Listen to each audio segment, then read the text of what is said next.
Ողջույն սիրելի ընկերներ։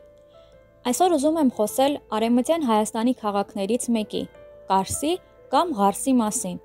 որը միջնադարյան Հայաստանի մինչ օրս պահպանված մայրաքաղաքներից մեկն է և որը այժմ գտնվում է Թուրքիայի Հանրապետության տարածքում։ Այն գտնվում է Այրարատ աշխարհի Վանանդ գավառում, Ախուրյանի աջ ափին։ Կարսի մասին պատմական արձանագրությունները սկսվել են իր գոյությունից շատ ավելի ուշ, մոտ 9-րդ դարից, երբ Հայաստանը թևակոխեց զարգացած ֆեոդալիզմի դարաշրջան, երբ առաջացան նոր քաղաքներ, նախկին բերդերն ու ամրոցները վերածվեցին քաղաքների։ Կարսը նույնպես պատկանում է դրանց թվին և 9-րդ դարի վերջերից հիշատակվում է որպես բերդաքաղաք։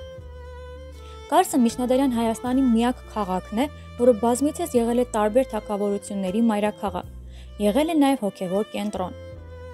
10-ից 13-րդ դարերում Կարսը համարվում էր Հայաստանի մարդաշատ քաղաքներից։ Այն արհեստագործության և առևտրի խոշոր կենտրոն էր դարձել։ Կարսը եղել է բարեկարգ և հարուստ քաղաք, որի մասին վկայում է 11-րդ դարի պատմագիր Արիստակես Լաստիվերցին։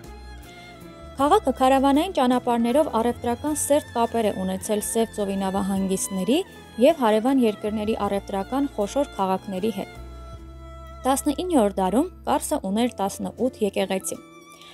10-րդ դարի 40-ական թվականներին հայոց թագավոր Աբաս Բագրատունին կառուցել է մինչ օրս կանգուն Սուրբ Առաքելոց կաթողիկե եկեղեցին։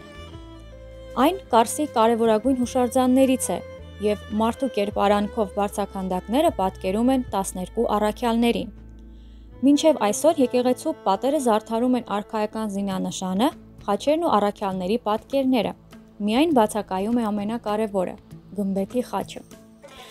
Բացի եկեղեցու կառուցումից, հայոց թագավոր Աբաս Բագրատունին ամրացնում է Կարսի բերդը, որը ժամանակին առաջավոր Ասիայի ամենաամուր ամրոցներից էր համարվում և մինչև այսօր այն ծառայում է իր նպատակին։ Այսօր Կարսը Կարս մարզկենտրոնով Թուրքիայի դարպասն է դեպի Կովկաս, որը սկսեց արագ զարգանալ Կովկասի համալսարանի բացմամբ։ Կարսն ունի նաև միջազգային կարգավիճակ ունեցող օդանավակայան, որտեղ թռիչքները գործում են միայն ամռանը։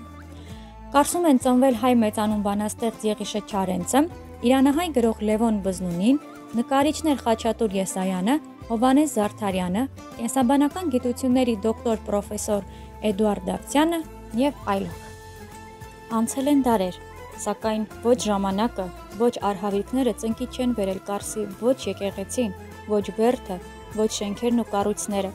մինչև այսօր կանգուն են և ծառայում են իրենց նպատակին։